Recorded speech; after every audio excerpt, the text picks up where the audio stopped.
Now, the greatest radio shows of all time. Suspense. The Shadow Node. Washington calling David Harding, Counter Spy. Classic radio theater. The Great Gildersleeve. Fibber McGee and Molly. Dragnet. Gunsmoke. The Lone Ranger. Now, step back into our time machine with your host, Wyatt Cox. Good evening, friends of the Inner Sanctum.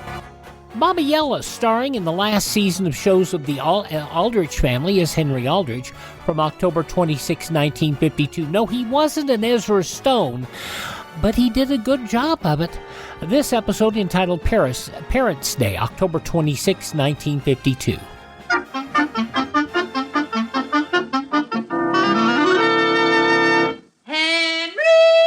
Henry Aldrich! Coming, Mother! Yes, it's The Aldrich Family is transcribed, written by Clifford Goldsmith.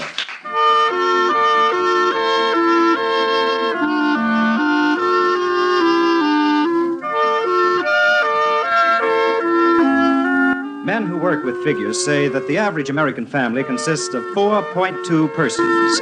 And that certainly is true of the Aldrich family.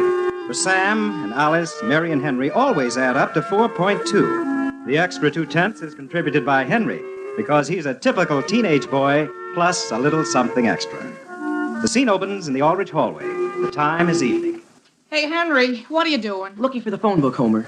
Are your folks going to be there tomorrow? Be where, Homer? At school. Have you forgotten, Henry? Tomorrow was Parents' Day. Shh, Homer, not so loud. Huh? My folks are right there in the living room.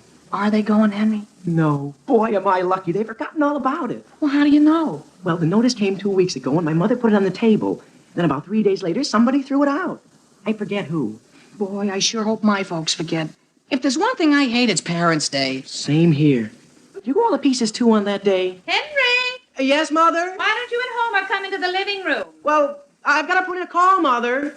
Who are you going to call? Viola Farnsworth. I thought you told me to get a date for tomorrow night. Well, sure, but what do you want to take Viola for? Listen, Homer, she's a darn good-looking girl. Number, please. Elm 273. Elm 273. Yes, please. Henry, didn't you ask Viola to go to something a week ago? Sure. And she turned you down, didn't she? Homer, the reason she turned me down was because... Will you please stop breathing down my neck? Henry, she'll only turn you down again. Why embarrass yourself? Homer, do you hear me? Can't you go in the living room and read the National Geographic? Okay, but don't say I didn't warn you. Hello? Hello? This is Hen. Who? Hen, don't you remember? Henry. Oh, How are you, Viola? fine. Henry who? She was Henry Aldrich. Oh, hello. Are you studying hard for tomorrow? You mean for Parents' Day? Yes. Yes. Well, would you like to go to a dance tomorrow night? With you? Sure. No, thank you. Well, you mean you can't? Yes. Would you like to do anything Saturday night? No, thank you. I'm going to be busy Saturday night. How about a week from Saturday night? Well, I can't very well tell what I'll be doing that far ahead. Oh. Well, I guess I'll see you at school tomorrow. You will? All right. Bye. Goodbye. Hey, Henry. Don't bother me, Homer. Didn't I tell you shouldn't ask her? Listen, Homer, you don't even know what she said to me. All right, Henry. I wasn't going to tell you because I was afraid it'd hurt your feelings, but... Well, I happen to know Viola doesn't want to go out with you. How do you know that? She told Agnes Lawson. She did? Sure. Do you know what she said her folks said? What? That you weren't the right kind of company for her. And they didn't want her to be seen with you. Mr. and Mrs. Farnsworth said that about me? Why should you care what they say, Henry? You've got lots worse things to worry about than that. What? Well, I'm not sure, but when I was in the living room just now, I think I heard your father say something about coming to school tomorrow. You couldn't have. All I know, Henry, is what I thought I heard. Gee whiz. Where's my coat? Right there on the floor. You want me to get a date for you tomorrow night? No, I don't. Well, so long. So long. And Homer, when you see Agnes, will you please tell her to stop spreading stories about Viola? What'd she say against Viola? You know what you just told me. Oh. Father. Yes? Father, could I ask you something? What's on your mind? Well, how's business? Business? Quite good, thank you. Henry, have you done all your studying for this evening? I'm getting my book out right now, Mother. Father, are you going to be busy tomorrow? Why, I expect to be. Where? What do you mean, where? Well, At the office? Or around town? I'm going to my office in the morning, if that's what you mean. You are?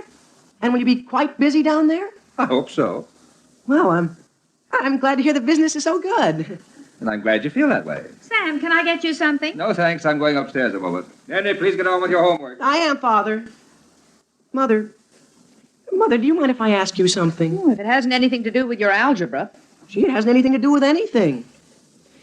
You know Viola's mother and father? Mr. and Mrs. Farnsworth? I know them slightly. Oh.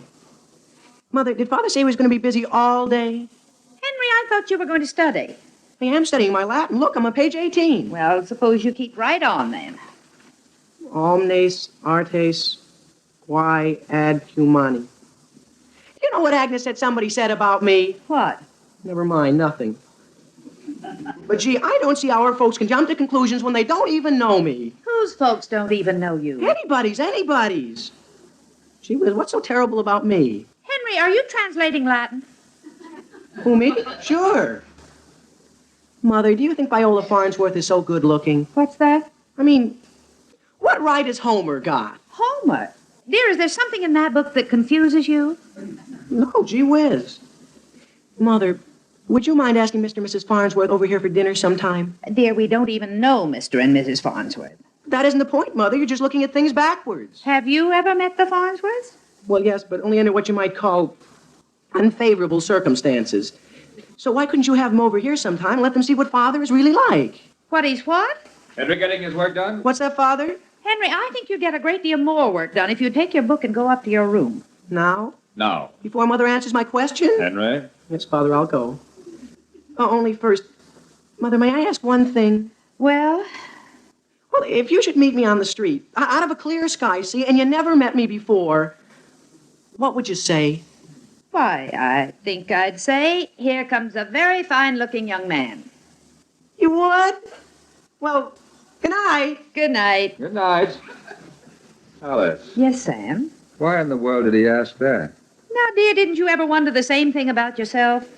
Yes, but I never went around asking people. Sam, how would you like to have Mr. and Mrs. Farnsworth over for dinner some evening? What on earth for? Well, if I read between the lines, Henry wants them to see that his family is at least civilized. Oh, what are the Farnsworths like? No, I'd like to know, too, dear. Why couldn't we at least ask them to join us tomorrow? You mean when we go over to the school? Yes. Why? Well, they've never been to Parents' Day. Well, give them a ring. Only, Alice, are you quite sure we shouldn't tell Henry that we're going to be there? Sam, you know how nervous Henry got when we went last year. I think it would be much nicer just to surprise him.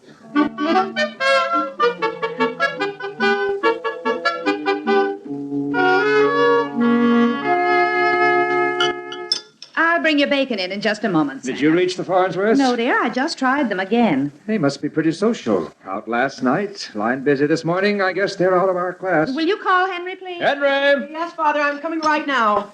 Could you sort of tighten this tie for me, please? What are you wearing a bow tie for? Well, I don't know. I just thought maybe it would make me look different. From what? From... Please sit down and eat your cereal. Yes, Father. And don't spill anything. I've never seen you look so neat, and I'd like to save the memory. Yes, sir. Would you mind asking me some of the questions in this history book while I'm eating? Very well. This is something you're going to have in school today? Yes, sir. Well, in a way it is. When did the Civil War start? April 12th, 1861. Did the move to secede have general acquiescence among the southern states? What's that? Did the move to secede have general acquiescence among the southern states? Acquiescence? Will you pass the cream, please? Here you are. How do you spell that word? A-C-Q-U-I-E-S-C-E-N-C-E. Oh, acquiescence, sure, naturally. What does it mean? Well, that was when the war started. Things were sort of mixed up in there. Henry, suppose you go in the living room and look up the word in the dictionary. Now? Now. Yes, Father. Acquiescence. A-C-Q-U-I. Sam! Yeah? Well, they're still busy. Who? The Farnsworths. I just tried to phone them again. Alice, are you sure we shouldn't tell Henry that we're trying to get them to go down to the high school with us? Dear, why not wait and make it a double surprise? Father, acquiescence means to accept. That's fine. Kentucky didn't do it, and Missouri didn't know what to do. Hey, Henry, anybody home? Gee whiz, is that you, Homer? You know what time it is? Oh, boy. I've got to go, Mother. I certainly don't want to be late on... Goodbye, Mother. Take your banana, dear. I've got it. Raise your tie. Oh, gee whiz, is that crooked again? And thanks very much for all your other help, Father. Goodbye. Gee, Henry, am I sick? What's the matter, Homer? My darn folks are coming to school. Oh, boy, that's tough. And you know what's going to happen? My teachers are all going to call on me and make a fool of my whole family. Boy, I'm sure glad I'm not in your shoes, Homer.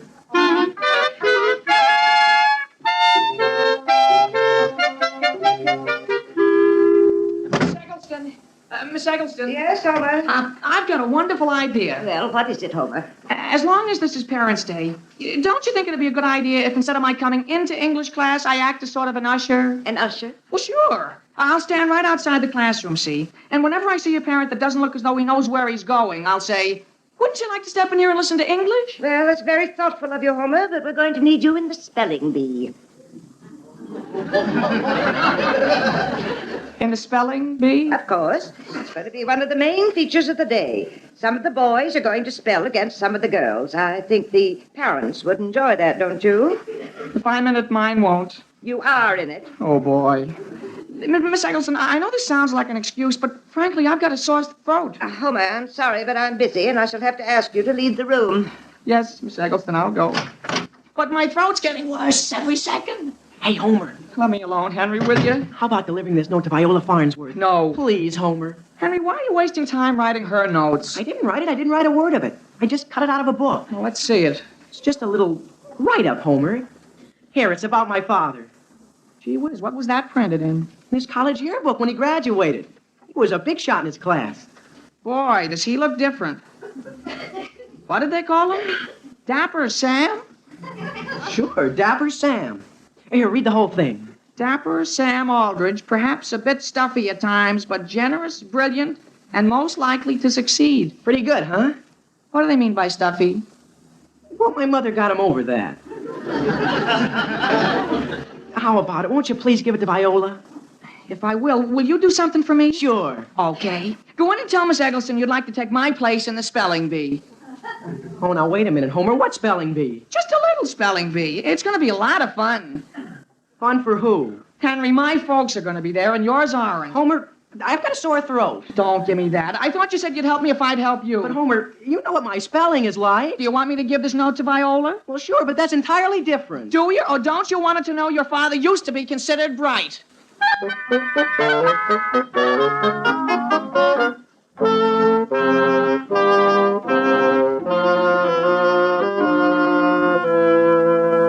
Good morning, students. Good morning. Good morning, Miss Buckley. Before we begin our history, I think it would be very nice if we introduced our visitors. Class, this is Homer Brown's mother and father, Mr. and Mrs. Brown. Good morning, Mr. and Mrs. Brown. Now then, who would like to answer the first question? Oh, I would, Miss Buckley. Come on. Well, that's fine.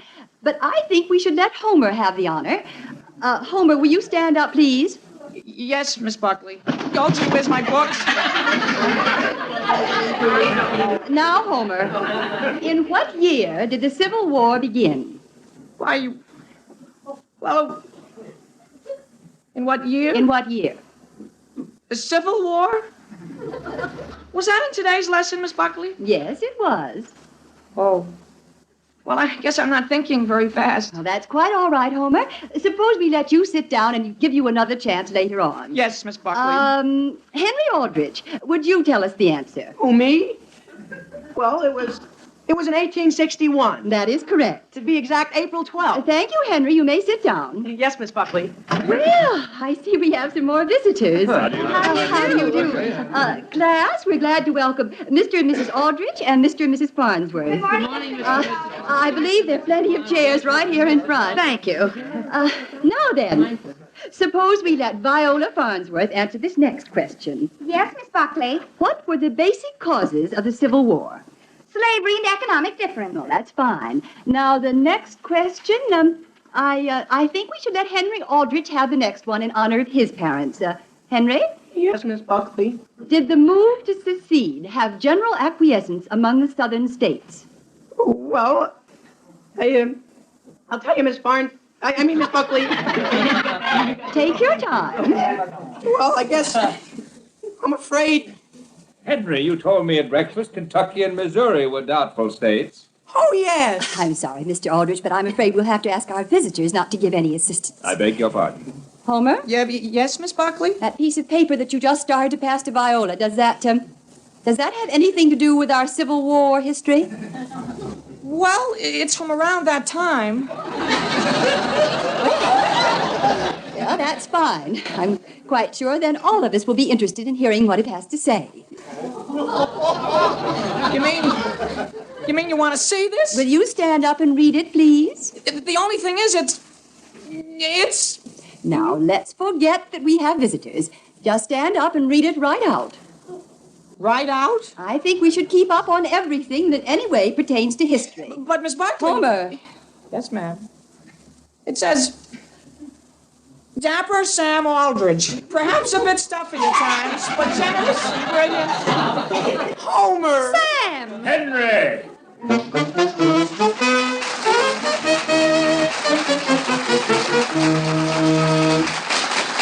return to the Aldrich family in just a moment.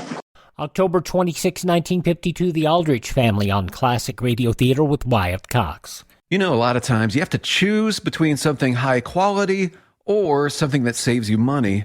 But if you can get both, why not? Especially when it comes to health care. And that's MediShare. You get both. The typical family saves $500 a month switching to MediShare. And that's huge. But it's also true that people are way more satisfied after making the switch, too. The customer satisfaction rate for MediShare is double that of the typical health insurance plan. Double. It's because MediShare works. It's been around for more than a quarter century, and members have shared more than $3 billion of each other's bills. People love having telehealth and a huge PPO network. So, yeah, really, you could save a ton and like it better. Imagine being happy with how you're taking care of your health care. If you're self-employed or part of the gig economy, or you just want a plan you're happy with, you can call right now and get a price within 2 minutes. Here is the number you need. Call 833-34-BIBLE. That's 833-34-BIBLE. 833-34-BIBLE. Classic Radio Theater with Wyatt Cox. More of The Aldrich Family, October 26, 1952.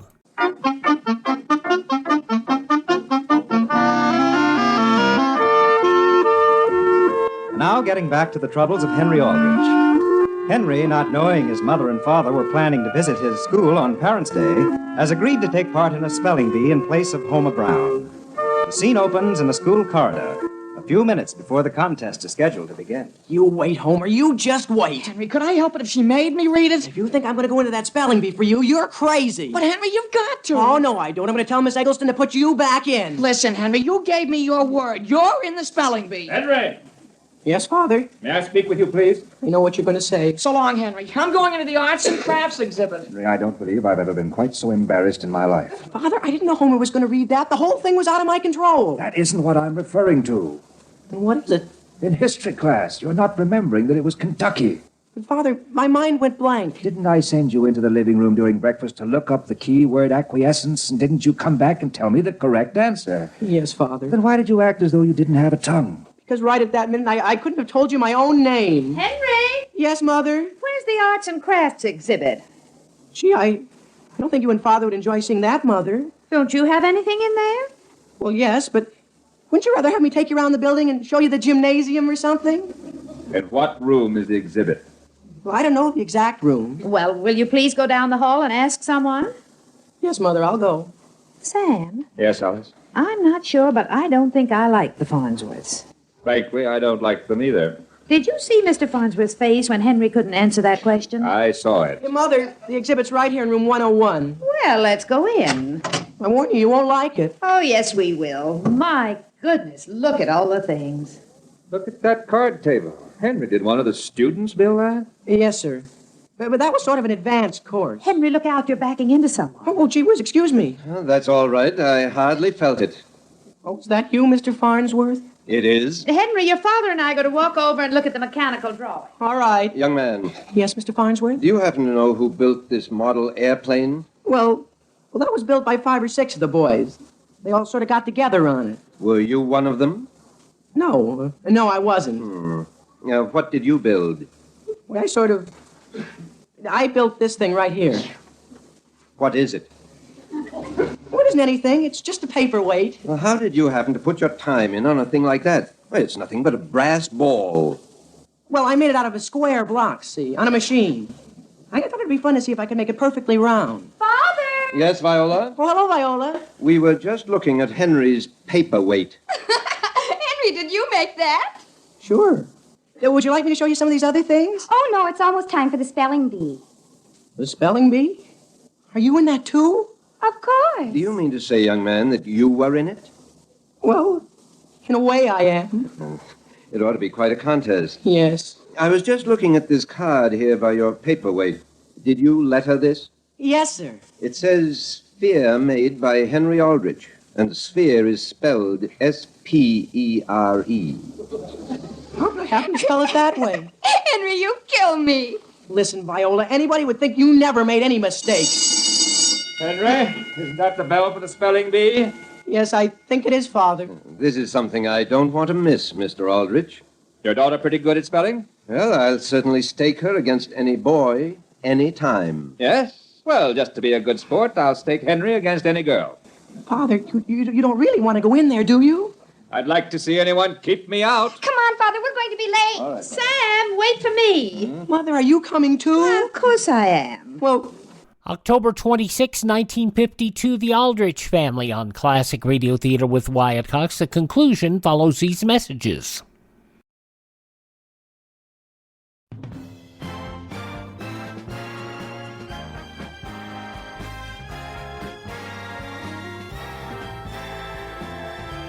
Classic Radio Theater on your favorite station. Now the conclusion of The Aldrich Family, October 26, 1952. well, look, you have any use for this paperweight on your desk?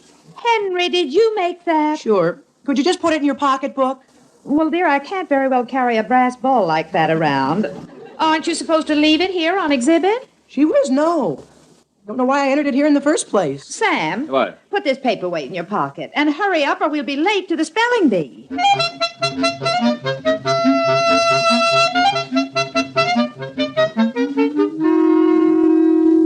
Now then, please, the boys will stand on this side of the room and the girls on the other side. Yes, Miss Eggleston. Incidentally, perhaps I should have said beforehand how delighted we are to have so many guests present. Mr. and Mrs. Farnsworth, Mr. and Mrs. Brown, Mr. Marshall, Mrs. Johnson, that's Teresa Johnson's aunt, of course, and Mr. and Mrs. Sam Aldrich.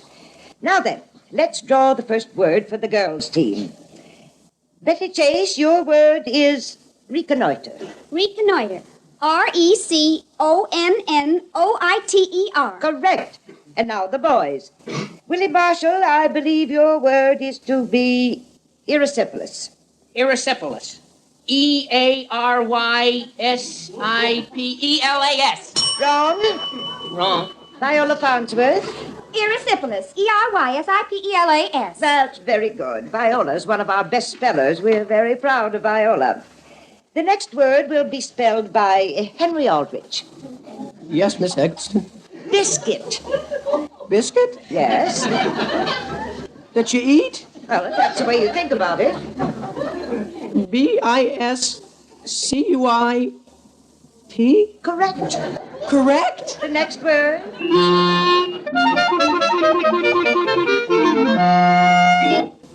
R-R-A-S-S-E-D. Embarrassed. Correct. Well, there aren't quite as many standing as there were a few minutes ago, are there? No. Now, let me see. Toby Smith, the next word is psychology. That's a cinch, psychology. P-S-Y-C-H-O-L-O-G-Y. Sorry, that's wrong. Wrong? Betty Chase, will you spell it for us? Psychology. P-S-Y-C-H-O-L-O-G-Y. Correct. But that's the way I spelled it. Oh, no, you didn't. Yes, you did, Miss Eggleston. That's the way. He did, boys? Yes, ma'am. Well, Toby, I wish you'd spell a little more slowly. You may remain standing. And Betty, you'll have to have another word. Yes, Miss Eggleston. Your word is deceitful.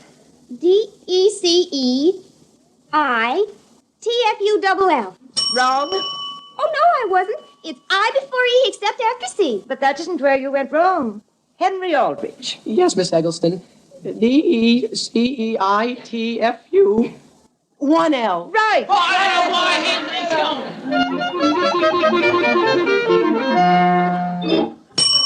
Wrong.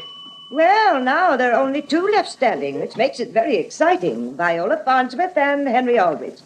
The next word is for Henry. Ukulele. Ukulele. UK. No. UK. No. Well, which is it? UK. UKULELE. Ukulele. Right. Now, Viola, your word is acquiescence.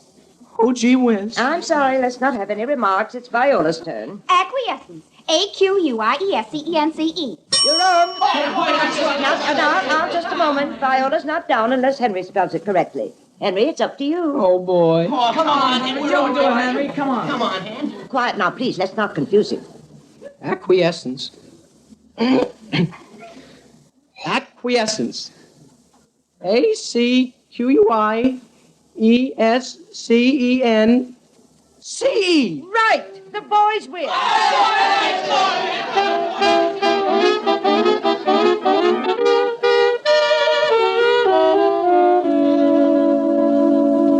Well, son, were you nervous? Well, I was at first, Father, but all of a sudden I forgot that you were in the room and Mother and Mr. and Mrs. Farnsworth. And then I remembered breakfast and you sitting there with my book and your boiled egg. And then...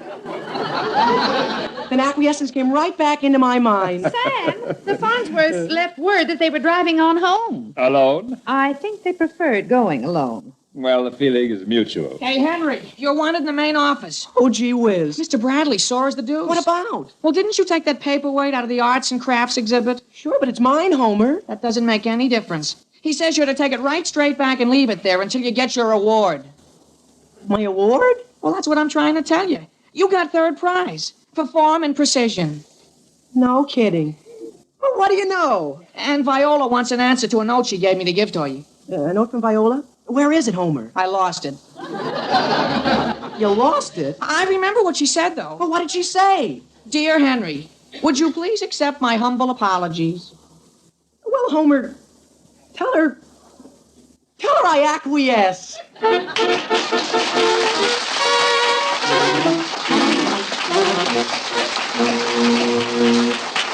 Bobby Ellis as Henry Aldrich, October 26, 1952 on Classic Radio Theater with Wyatt Cox.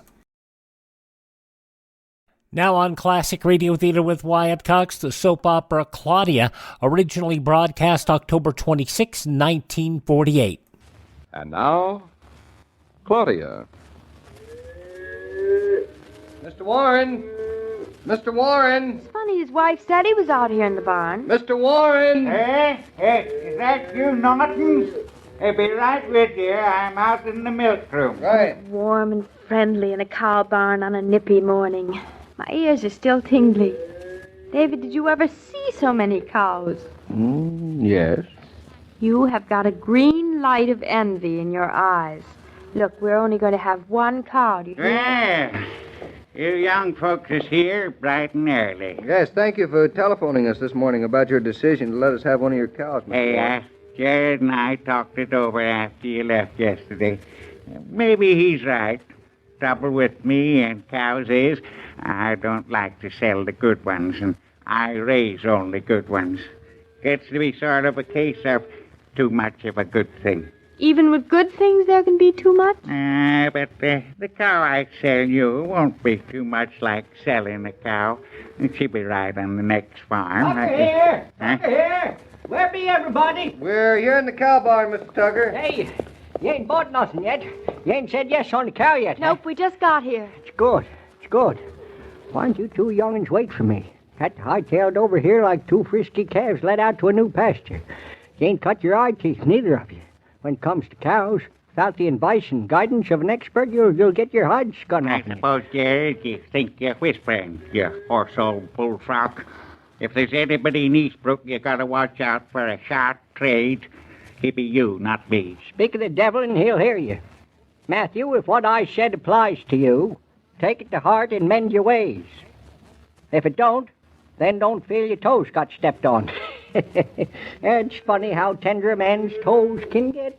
Speaking of tender toes, ain't you kind of forgetting that sow you sold me that was barren and never had no pigs? Ain't you forgetting that I didn't want to sell her? You most busted your britches. You had to buy her so. You didn't say she was barren. You didn't ask. What would I be wanting with a barren sow? How should I know? World's full of darn fools. Maybe you wanted to keep her for a pet.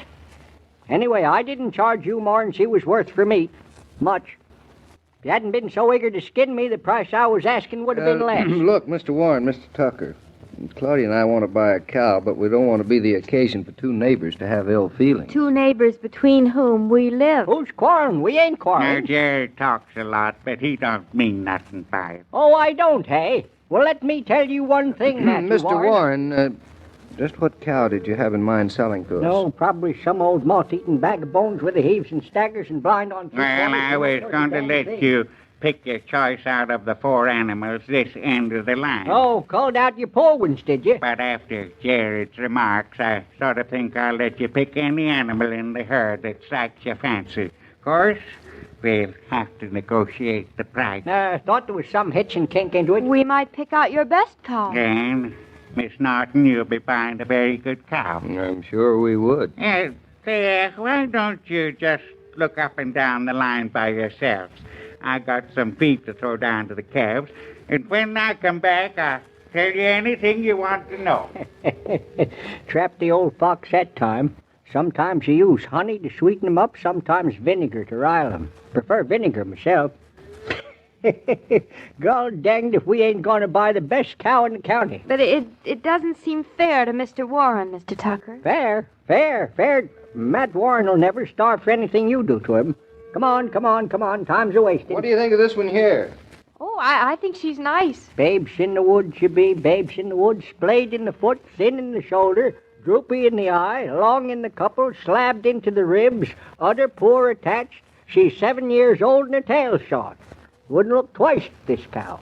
Well, that's a pretty overall and complete diagnosis, Mr. Tucker. Oh, I can diagnose you a cow all right. You got yourselves an expert. I didn't know there could be that much wrong with a cow. And still be alive. Oh, as cows go, she ain't bad, but she's a long way from the best. Now, before Matt Warren comes back, we got to apply some of this here thing called psychology. On a cow? This is something I would like to see. No, not on a cow. On Matt Warren. Oh. We got to put ourselves in Warren's place and see what he would do. What would you do if you were selling cows? Well, I don't know. I've never sold cows. Where would you look for his best cow, son? I don't think I follow you. Oh, just like I says, you two are babes in the woods. Babes in the woods. Warren will have his best cows tucked away off in the far end of the barn in the dark, where you'd pass them by without a notice. Come along now. That's a pretty fundamental lesson in psychology. You men make things so involved. Women are more direct. Oh, look, just like I says. Look at this here light brindle there in the corner. There's a cow. Yeah, that's a real cow. To me, all cows are gray in the dark.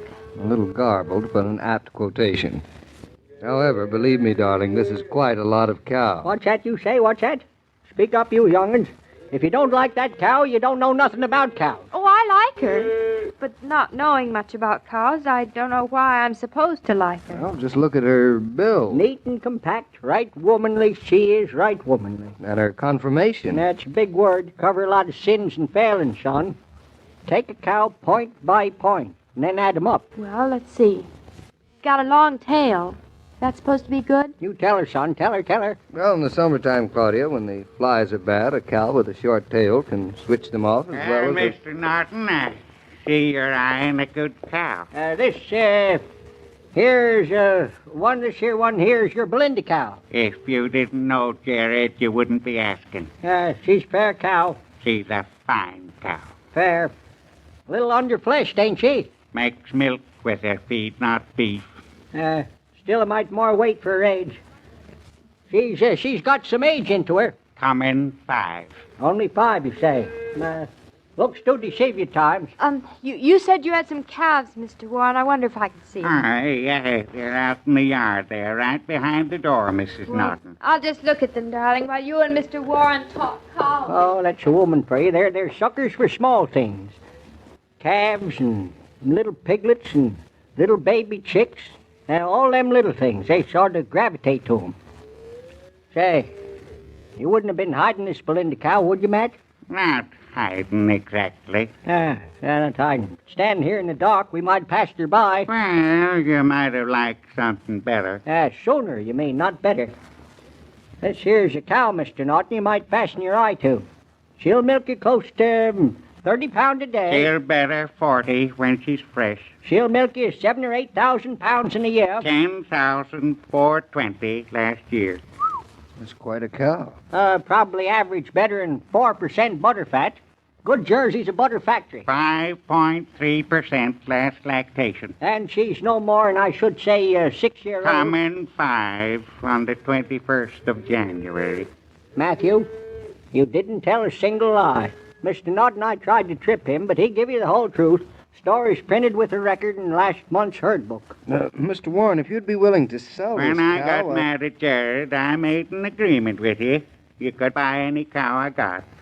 Now, don't back away from a word once I give it. Give the devil his due. I got that to say for Matthew here. Well, nevertheless, Mr. Warren, I wouldn't like you to feel bound by what you said. If you'd like to leave out this cow, Well, when you got an advantage, keep a hold on to it. Mr. Norton, I thank you for saying what you did.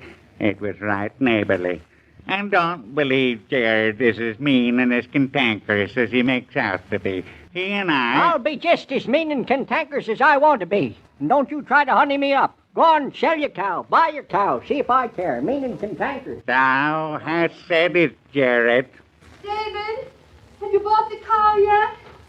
Oh, you haven't bought it. What are you bellering about, girl? Changed your mind? Women, and they're changing minds. You haven't bought it yet. Well, I guess you could say I've never been quite so close to buying Well, one. then don't. Why? I've just seen the cow I want to buy. If Mr. Warren will sell her. Don't know from nothing about cows, and all be herself, she's found the cow she's got to have. Yes, Babes I in have. the woods. Probably seen a bull calf and hitched her fancy onto it. Please come and look at it, David, and you won't want to look at any other cow. All right, darling. This is the craziest cow trading I ever been mixed up into. Look, there she is. Come, girl. Come on, girl. Isn't she beautiful? Well, I'll be gall danged. Yeah. Just simply gall danged. Yeah. Babes in the woods and a guiding angel lead you. Miss Norton, I know you don't know nothing about cows, but will you kindly tell me how, knowing nothing about cows, you come to pick this one?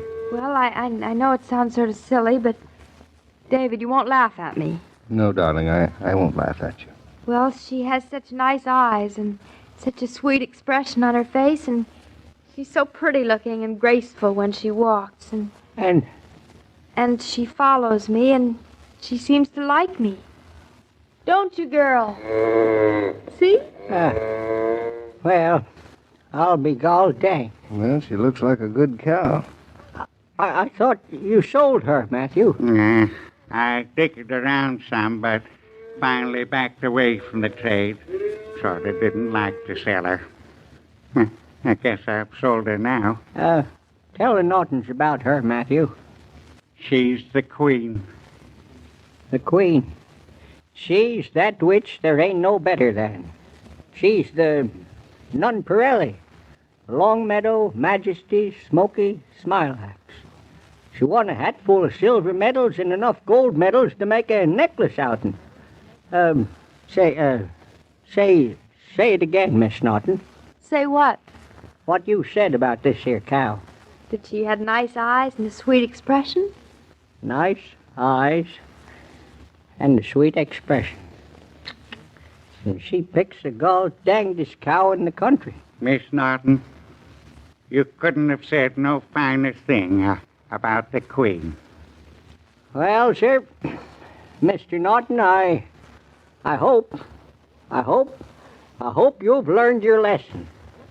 I have. What lesson, Mr. Tucker?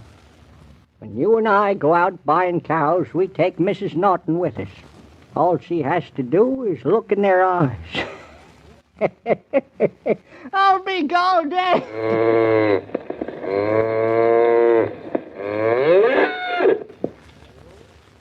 One of the pleasures of having a home is being able to ask folks in for an evening's visit. But that pleasure escapes women who think they have to go to no end of trouble preparing refreshments. Next time you invite people over, make things easy for yourself. Serve ice-cold Coca-Cola. Your guest will enjoy the pause that refreshes, and so will you. Order a case of Coke, and your hospitality preparations are made. Oh, dang, did you ever hear us tell us such a thing? No, I never did, Mr. Tucker. Pretty look in its eyes, walks graceful, and by Jiminy Cricket, she picks the best cow in the herd. Well, son, you and I know you tell a good cow by its... But Mrs. Norton only has to look in their eyes. Well, that she did. Little lady has a great flair for cow flesh, a great flair, but... Well, what's the but? But there's many a slip twixt the cup and the lip, or as you might say, between picking out a fine cow and agreeing to the price of her. When we get to that point tomorrow, then the real trading begins. Well, you couldn't keep me away, Mr. Tucker. When you and Matthew Warren really go to trading, I'll bet you that's something, and I'll be there. And now this is Joe King saying au revoir. October 26, 1948, an episode of Claudia here on Classic Radio Theater with Wyatt Cox. Thank you so much for making us a part of your day. Would you thank this station and support their advertisers? It is their kindness and courtesy that allow us to be with you each and every time we roll around here on your favorite station. Now, if you miss a day here, you don't have to miss a single show. All of our shows are available on demand at classicradio.stream. That is classicradio.stream. Stream our shows on demand. There are places where you can download the shows. We've got a list of them there. You also can contact me there. You can also find our social media links there. Learn how to build a classic radio collection of your own. And you can also, if you'd like to help us acquire additional great classic radio collections to add to our shows that we bring to you here, you can buy me a coffee. That buy me a coffee money goes strictly to buy us additional classic radio collections. That's at classicradio.stream. Classicradio.stream. Appreciate you stopping by. Would you do me a favor and tell your friends the great radio shows are right here at this spot on the dial? Classic Radio Theater with Wyatt Cox on your favorite station.